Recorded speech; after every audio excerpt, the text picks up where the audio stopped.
네, 안녕하세요. 출수입니다. 저희 이번 시간에는 어휘, 어법 파트 함께 살펴보도록 하겠습니다. 이 문제가 다시 나올 거라는 기대로 보는 거 아니고요.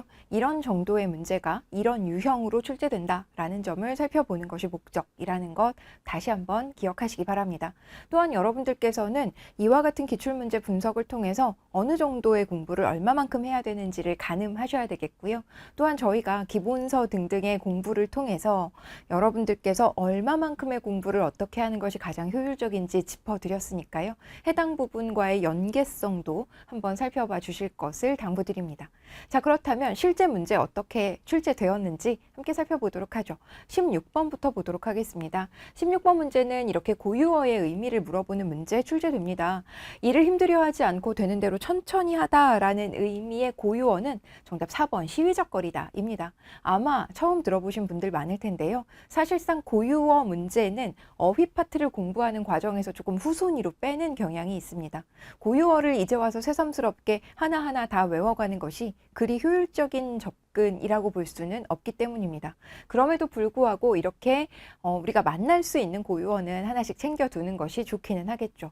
정답 선택지가 더 중요하고 오답 선택지가 덜 중요하고 한 것은 아니니까 여러분들께서 정답을 4번이라고 체크는 해 두셔야 되겠습니다. 그리고 이게 이런 뜻의 고유어구나 라는 거 한번 살펴두는 건 좋겠습니다. 그러나 나머지 오답 선택지도 한번 보시면요. 갈그랑거리다 라고 하는 건 왜 우리 고양이가 가르랑거리다 라고 표현하곤 하죠. 갈그랑거리다는 거친 숨소리를 낼 때 우리가 갈그랑거리다 라는 표현을 쓰곤 합니다. 뭔가 가래 같은 것이 꽉 차서 숨소리가 헉헉 소리가 크게 날 때 이런 표현 쓰고요. 걸리적거리다 라는 말은 알고 계실 겁니다. 뭔가 자꾸 발에 채이고 손에 채이고 할 때 이런 걸리적거리다 라고 표현하죠.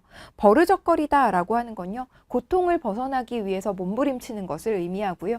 우비적거리다는 후비적거리다로 여러분들이 흔히들 알고 계시는데요. 둘 다 맞는 표현이고요. 구멍 따위를 이렇게 손으로 파다 이런 의미임을 확인하시기 바랍니다. 정답은 4번 되겠고요. 요런 수준의 고유어를 물어보는 문제가 출제되는구나 라는 거 확인해 주시기 바랍니다. 17번 문제는 한자어의 사전적 뜻풀이로 적절하지 않은 것을 묻고 있습니다. 자, 여러분들께서 이와 같은 한자어를 잘 알고 있는가 물어보는 문제인데요. 보시면 우리가 만난 지도 어언 10년이 지났다, 어느덧 10년이 지났다 이런 뜻이고요. 회사를 그만두겠다고 말씀드리면 아버지는 기함을 하실 것이다, 매우 화를 내실 것이다. 정답은 2번입니다. 기함을 한다라고 하는 건 대단히 놀란다라는 의미가 되겠습니다. 넋을 잃을 정도로 놀라다라는 뜻이거든요. 그래서 뭔가 맥락적으로는 화를 내실 것이다라는 게 맞을 것도 같지만 이 문제의 경우는 기함이라는 단어의 뜻을 알아야 풀 수 있는 문제입니다. 제가 이렇게 말씀드리는 이유는 같은 어휘 문제라 하더라도 문장만 정확하게 읽으면 사실상 웬만큼 맥락적 의미로 그 단어를 정확히 알지 못해도 정답을 고를 수 있는 문제가 있는 반면 이렇게 뭔가 예문 자체가 그럴듯하게 만들어져서 해당 단어의 의미를 정확히 알아야만 풀 수 있는 문제도 있더라. 그럼 우리는 전자의 경우는 사실상 해당 맥락을 조금 확인해 보는 것만으로도 훨씬 더 유리한 점을 짚어낼 수 있으니까요. 이런 부분들에 좀 도움을 받으실 것. 그러나 이 문제는 사실 이런 수준의 어휘를 정말 탁 알았어야 풀 수 있는 문제라는 거 한번 확인하고 넘어가죠. 격의 없다라는 표현을 여러분들도 아마 들어보셨을 텐데요. 그쵸? 격의 없는 게 굉장히 막역한 것이죠. 그래서 격의라고 하는 건 터놓지 않는 속마음을 말합니다. 그래야 격의가 없다라고 표현했을 때 굉장히 친하다라는 의미가 되는 것이고요.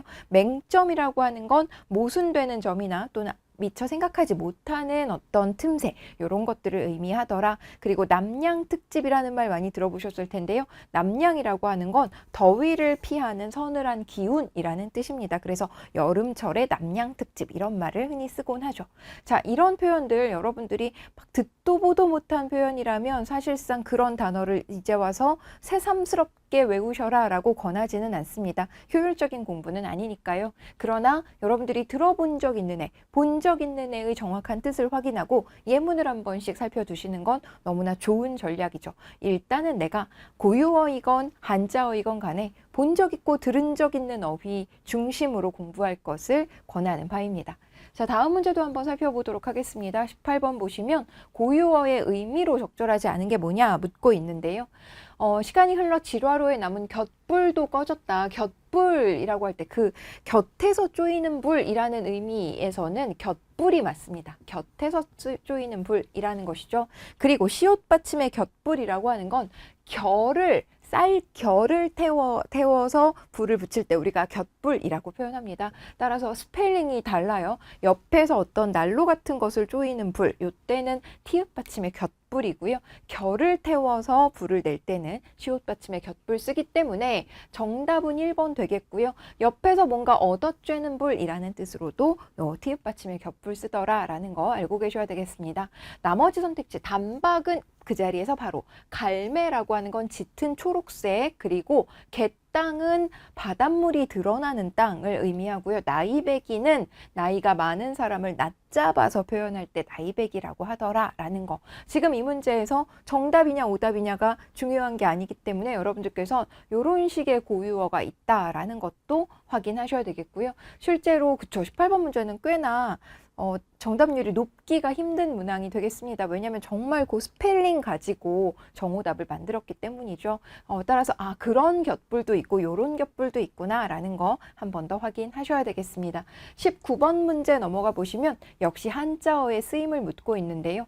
도움을 청할 일이 있으면 기탄 없이 말해봐. 기탄 없이 말한다 라고 하는 건 뭔가 주저하지 말고 말해봐 이런 의미가 되겠고요. 만신창이라는 말은 아마 여러분들도 아실 겁니다. 단번에 갈파했다라고 표현하고 있는데 갈파라고 하는 건 큰 소리로 뭔가 다른 사람들의 기세를 꽉 누를 때 우리가 갈파라고 표현하고요. 그가 원하는 바가 무엇인지를 한 번에 알아차렸다라는 뜻에서는 간파가 맞는 표현이죠. 따라서 적절하지 않은 표현은 정답 3번 되겠습니다.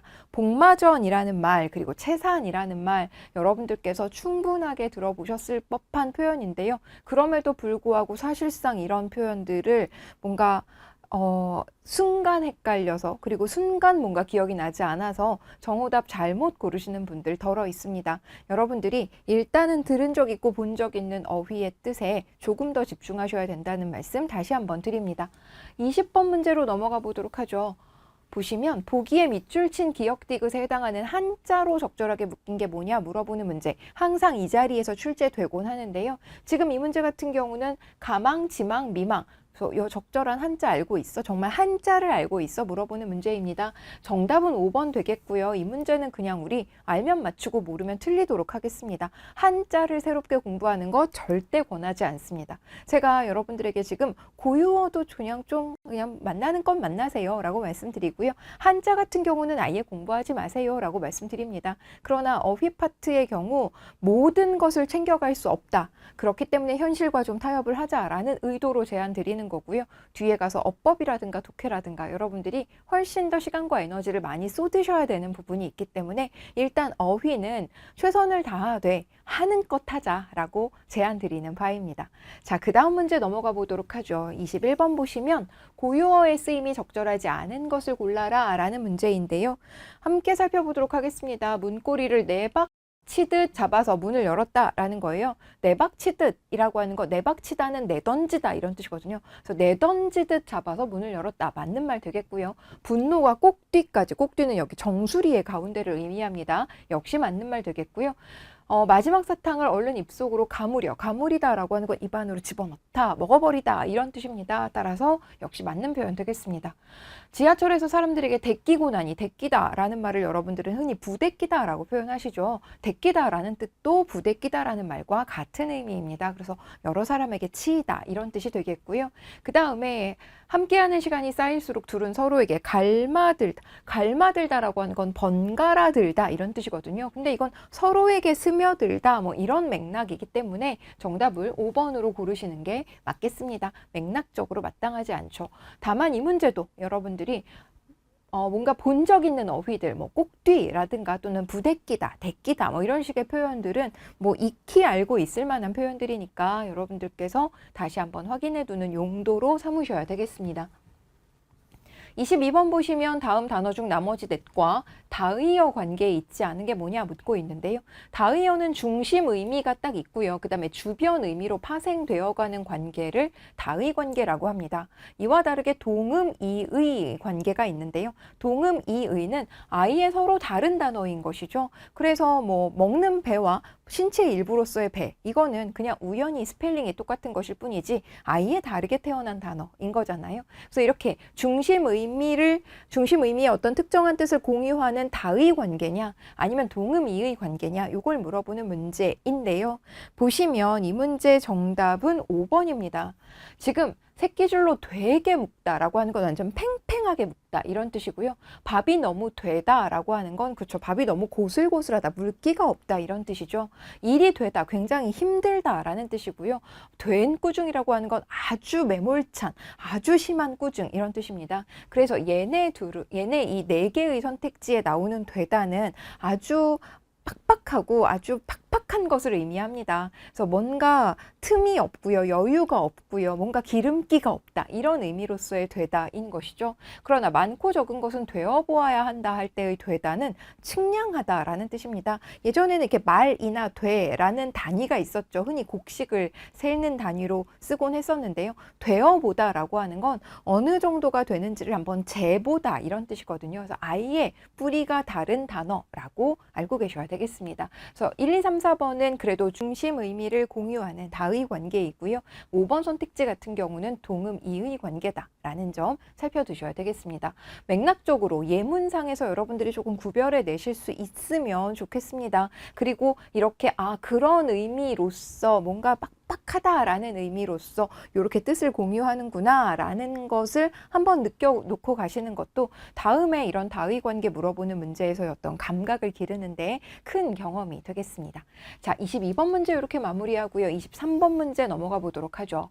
두 단어의 의미 관계가 보기와 동일하지 않은 게 뭐냐 묻고 있는데요. 지금 주다와 들이다 같은 경우는 그쵸, 예사 표현과 높임 표현 같은 의미의 단어인데 그쵸, 높임에 해당되는 표현인 거잖아요. 그렇다면 먹다와 잡수다, 보다와 뵙다, 여쭈다와 여쭙다 정답 3번 바로 고를 수 있겠네요. 얘는 둘 다 높임의 표현이니까 3번을 정답으로 고르시는데 문제 없겠고, 그리고 우리 기본 강의에서도 함께 공부했습니다만 이렇게 의미관계 물어보는 문제 거의 매번 나오죠. 유의관계, 뭐 상하관계, 반의관계, 인과관계 또는 동일 위상의 관계 등등등의 자주 거론되는 관계에 대한 정리는 필요하겠습니다. 항상 그 자리에서 출제되는 전형적인 문제 유형이다 라는 점 말씀드립니다.